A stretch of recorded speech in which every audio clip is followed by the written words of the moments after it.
Son las 9:39 en este momento. Bueno, voy a entrar precisamente en ese punto, en el punto de las etnias que no se originaron en Dios. Bueno, la ciencia común dice, bueno, lo que nosotros tenemos como ciencia, aquello que nos es enseñado en la educación, en el colegio, en el liceo. Bueno, esta ciencia generalmente nos lleva por un camino fuera de Dios. Esto es así. La ciencia rara vez está de acuerdo con Dios.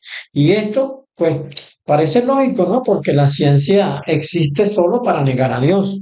Es muy raro que la ciencia confirme a Dios. Es posible que algún científico haya dicho, y de hecho lo hay, que es imposible que las cosas se den sin que haya un Dios. Pero el objetivo de la ciencia siempre es negar a Dios. Por ejemplo, la ciencia no habla de la creación divina. La ciencia, sí, la ciencia no nos cuenta eso. La ciencia habla de una hilación de hechos fortuitos que según ellos dieron origen a la especie humana. Hablan de que el universo fue el resultado de una gran explosión que ellos han llamado un Big Bang. No obstante, a pesar de que ellos hablan del Big Bang, ellos no pueden explicar tres cosas que están relacionadas con el Big Bang. Por ejemplo, ellos no pueden explicar de dónde salió el enorme vacío necesario para ser ocupado por los restos de esa enorme explosión, de ese Big Bang. Tenía que haber un vacío, lo que nosotros llamamos ese hueco negro que está donde están todos los planetas y el universo. Tenía que haber existido. ¿De dónde salió? Ellos no pueden explicar esto. ¿Mm? Bueno, hay otras cosas que ellos tampoco pueden explicar. Ellos no explican de dónde salió esa enormísima masa que al explotar generó los cuerpos como las estrellas, los planetas, los meteoros, los satélites, todo esto que forma el universo. Que tiene que haber sido una masa de dimensiones descomunales que estaba metida dentro de ese enorme vacío que los científicos pues al final se quedan callados porque no saben explicar esto. Y por último, una cosa que ellos no nos explican es de dónde salió la gran energía que necesitó esa masa para explotar y que impulsó todos los cuerpos celestes a lo largo de este hueco tan grande que llamamos el abismo. Pero una cuarta cosa, ellos no pueden explicar, es cómo se ordenaron los elementos para que mantuvieran ese orden y esa armonía. La semana pasada hablé de que a la Tierra, de que el término que aparece en las Sagradas Escrituras para definir mundo es el término cosmos, que también se usa para definir universo y que también se usa para definir orden y armonía. Y me pareció muy hermoso pensar en aquello de que de tal manera amó Dios al orden y a la armonía que él mismo había creado cuando creó todas las cosas, que envió a su Hijo unigénito para que todo aquel que en él creyera no se perdiera. Bueno, en el caso de la humanidad, la ciencia nos dice que lo primero que existió fue un organismo unicelular conocido como ameba, que vivía en las aguas. Claro que no pueden explicar de dónde salió el agua y de dónde salió la ameba, porque tiene que haber salido de alguna parte, tiene que haberla creado alguien, porque no se puede haber creado sola. Entonces acá ocurre el primer evento fortuito, o quizás el segundo. Ellos dicen que la vida se origina de una serie de eventos fortuitos. Eso es lo que dice la ciencia. Bueno, este evento fortuito consistió en que esa amiba, que estaba dentro del agua, se convirtió en rana y pegó un brinco del agua a la tierra y convivió entre el agua y la tierra por miles o millones de años. ¿Mm? Ellos no pueden explicar cómo ocurrió eso, pero esa es la teoría de ellos. Pero entonces generaron esta doctrina que es la que nos enseñan a nosotros en las escuelas y en los liceos, que se llama la evolución. La ciencia, no pudiendo explicar lo de los eventos fortuitos necesarios para dar origen a la humanidad, creó esta cosa que se llama la evolución. Y nos dice que la evolución es el cambio gradual y acumulativo en las características de una especie o grupo de organismos a lo largo del tiempo y que este proceso ocurre a través de la transmisión de información genética de una generación a la siguiente. Ellos no explican tampoco cómo se transmite esta información de una generación a la siguiente, ese proceso ordenado para transmitir información. ¿Cómo se origina, no? Bueno, lo curioso de todo esto es que según la teoría de la evolución, la creación, no, este proceso de ir generando la especie humana a través de eventos fortuitos mantenía un orden riguroso para que las cosas en lugar de empobrecerse y destruirse, más bien se fuesen mejorando, lo cual va en contra total de la segunda ley de la termodinámica, que es precisamente una ley de la ciencia que dice que el estado natural de las cosas es el caos. Y esto resulta inexplicable. Bueno, la religión es enemiga de la evolución. Esto parece lógico, ¿no? Porque la evolución es independiente de Dios, es decir, la evolución no considera para nada a Dios. Dice que el hombre se fue formando a través de una serie de procesos fortuitos, ¿no? Y la evolución y la ciencia colocan a Dios de lado, lo esconden. Bueno, en cambio, la religión nos dice que todo lo que vemos fue obra de un Dios todopoderoso, extraordinariamente poderoso y hábil.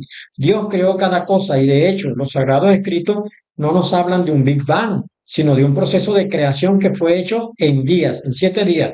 Lo primero fue la tierra, el mundo y lo último el hombre, el género humano. Eso es lo que nos dicen los sagrados escritos.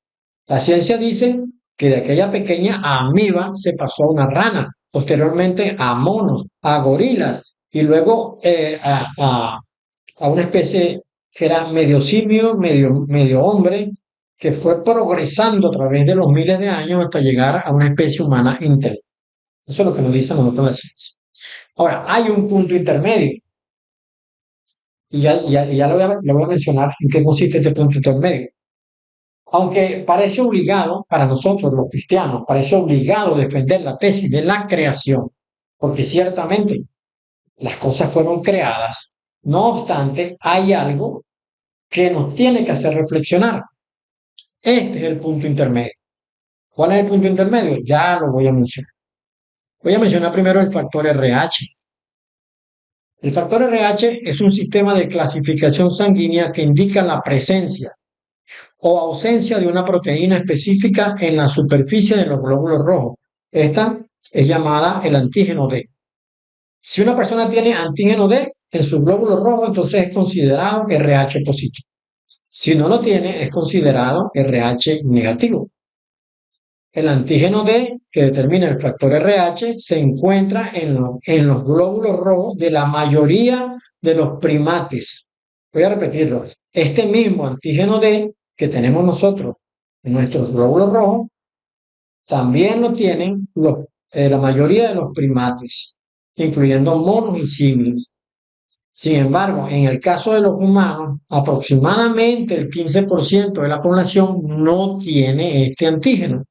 Bueno, también el segundo punto del punto intermedio, el segundo factor del punto intermedio es el ADN de los monos y el ADN de los humanos. El ADN de los monos y el de los humanos comparten una gran similitud, lo que refleja que hay una cercana relación entre humanos y monos. Aquí le voy a mencionar algunos hechos interesantes. Por ejemplo, hay una similitud del 98.8%. El ADN de los humanos y el ADN de los chimpancés es compatible en un 98.8%. Luego hay algunas consideraciones como las diferencias en la regulación, genes exclusivos, variación en la cantidad de copias, etcétera. Pero esos son términos más científicos que no vale la pena considerar. Lo importante para mí en este caso es, nosotros tenemos un factor RH que también lo tienen los monos. Y el ADN nuestro tiene un 98.8% de similitud con el ADN de los monos. Entonces aquí hay algo que nos pone a pensar, que nos pone a reflexionar, porque nosotros como cristianos defendemos la creación y decimos que no a la evolución. En cambio, la ciencia dice que hay una evolución y se aparta absolutamente de la creación. ¿Qué es lo que pasó aquí? ¿Qué fue lo que pasó aquí? Bueno, esta situación que estoy tratando nos tiene que llevar a Caín, sin duda alguna. Caín, en el momento cuando fue expulsado del lugar donde habitaba con Adán y Eva, y también Abel durante un tiempo, eh, cuando Dios lo expulsó de ese lugar, él tuvo miedo de andar solo, de andar errante por aquellas tierras que eran desconocidas para él, porque él nunca había salido del lugar ahí donde estaba con Adán y con Eva y con Abel. ¿Mm? Pero él tenía miedo de que alguien podía hallarle y asesinarle. Él le dijo a Dios lo siguiente: He aquí me echas hoy de la tierra y de tu presencia me esconderé y seré errante y extranjero en la tierra. Y sucederá que cualquiera que me hallare me matará. Está en Génesis 4:4. Así que alguna gente tiene que haber andado en la tierra, porque si no, ¿por qué habría de tener miedo Caín de que alguien pudiese matarle? Y esto yo lo he conversado decenas de veces acá en la radio, porque Dios no le dijo a Caín, pero ¿por qué dices eso? ¿Quién te va a matar? Si nada más están tú, Adán y Eva, porque hasta tu hermano lo mataste, ¿no? ¿Quién te va a matar? Dios no le dijo eso a Caín. Más bien por el contrario, Dios puso una señal en Caín para que cualquiera que le hallare no le matara. ¿No le dice a usted esto algo? ¿Quién podía matar a Caín si estaban ellos tres? Bueno, resulta que era que no estaban ellos tres.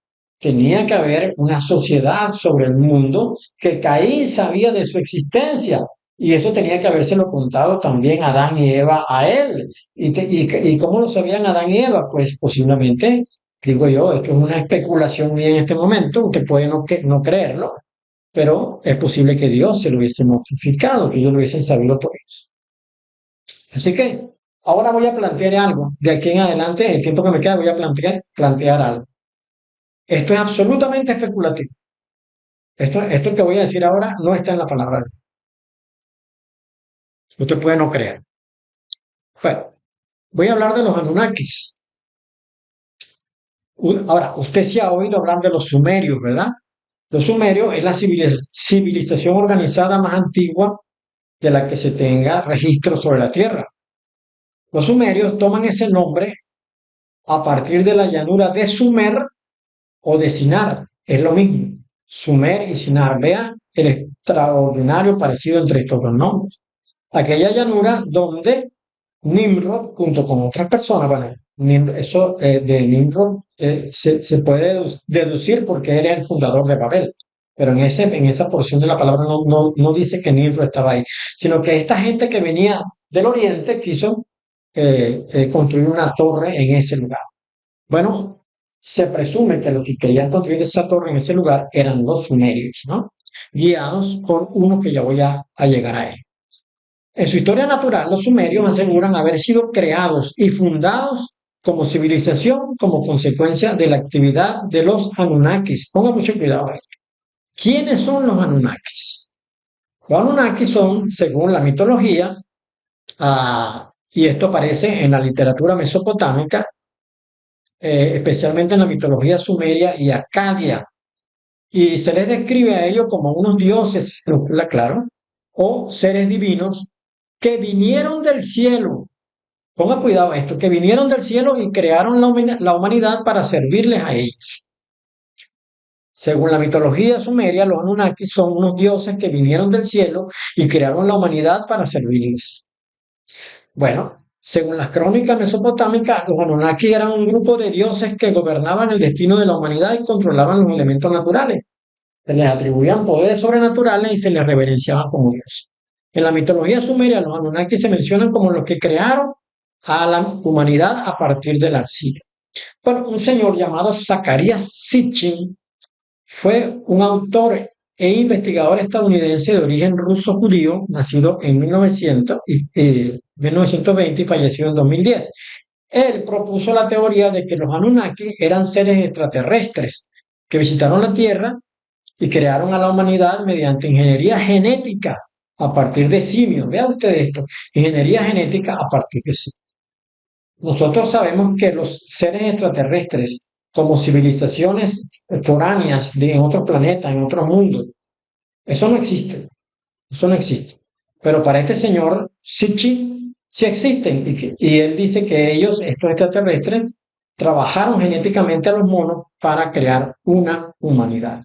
Bueno, Sitchin afirmó que los Anunnaki tomaron el ADN del Homo erectus, una especie de simio primitivo, y lo mezcló con el propio ADN de ellos, de los Anunnakis, para crear el Homo sapiens y crearon una humanidad híbrida. ¿Qué le parece a ustedes? Estos Anunnakis, que son unos dioses venidos que son unos dioses extraterrestres, no son otros sino los ángeles caídos que fueron expulsados desde los cielos porque se rebelaron en contra de Dios y Dios los envió a esta tierra y fue su cárcel esta tierra y ellos en esta tierra desarrollaron porque ellos tenían el conocimiento tecnológico para hacerlo, ellos llegaron acá con ese conocimiento tecnológico. Es más, yo creo que la tecnología que se conoce en la Tierra en este momento, toda la tecnología conocida ha sido influida por los ángeles caídos que habitan entre nosotros desde hace miles de años y que han enseñado a la humanidad todas estas cosas. Recuerde que los ángeles caídos no mueren. Ellos lo que hacen es tomar apariencias y pueden habitar entre nosotros mediante apariencias. Bueno, estos sumerios simplemente se encontraron con los ángeles caídos, pero los ángeles caídos le dijeron que ellos eran personas venidas desde otro planeta y que ellos los habían creado a ellos. Los sumerios decían que estos Anunnakis, que son los ángeles caídos, eran sus creadores y en consecuencia eran sus dioses. Desde esta óptica y sabiendo que no hay civilizaciones en otro planeta, como ya hemos dicho, entonces la única posibilidad es que estos ángeles caídos experimentaron con las hembras gorilas, colocándoles de su ADN en el ADN de ellos, es decir, fecundando a las hembras gorilas, y fueron poco a poco, durante miles de años, creando esta humanidad que fue la que se encontró Caín, a la que le tenía miedo Caín cuando caminaba entre la gente. Y es la misma sociedad que en este momento de nuestra historia, en 2024, son los poderosos del mundo, los que gobiernan el mundo, los que rigen el mundo, los que tienen apariencia de hombre, pero no son hombres, son ángeles caídos. Usted se lo puede encontrar y conversa con ellos y te va a creer que es uno de nosotros, pero no es uno de nosotros, es un ángel caído con apariencia. Bueno, estas sociedades han habitado el mundo desde ellos estuvieron acá antes que Adán fuese creado. Hay una porción en el segundo libro de Enoc que me gusta mucho y dice lo siguiente: escuchad, hijos, en vida de vuestro padre. Por causa de Adán, bajó el Señor a la tierra con objeto de visitar a las criaturas que él mismo había formado milenios atrás. Y cuando, después de ellas, creó a...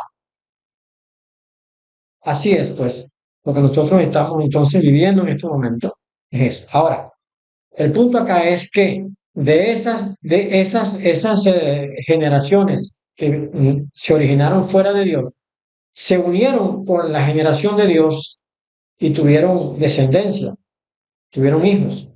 De manera que nació una tercera generación que era producto de esa fecundación que hubo, porque Dios no quería que Israel se reuniese con estas naciones foráneas, pero ellos se unieron. Y de hecho, pues el reino del norte, la nación de Israel, la casa de Israel, fue la que más desobedeció a Dios en esto. Se fecundaron hijos con las naciones del mundo, con las naciones del mundo. Esta tercera opción es de la cual venimos nosotros. Por eso es que en nuestra sangre se puede encontrar restos de el factor RH. El 85% de la población tiene factor RH y el 98.8% de la población tiene coincidencia del ADN con la de los monos. Porque nosotros, pues, tenemos restos de lo que sucedió allá al principio de todas las cosas. Padre, te doy gracias en esta hora, Señor, por la oportunidad que me has dado de estar acá en este lugar. Pongo delante de ti a mi hermano Miguel Molano, que ya está acá esperando. Te ruego, Padre, que lo uses grandemente esta noche, que tu unción sea sobre él, para que a través de su predicación alcance a miles, a decenas de miles, a centenas de miles en el mundo entero.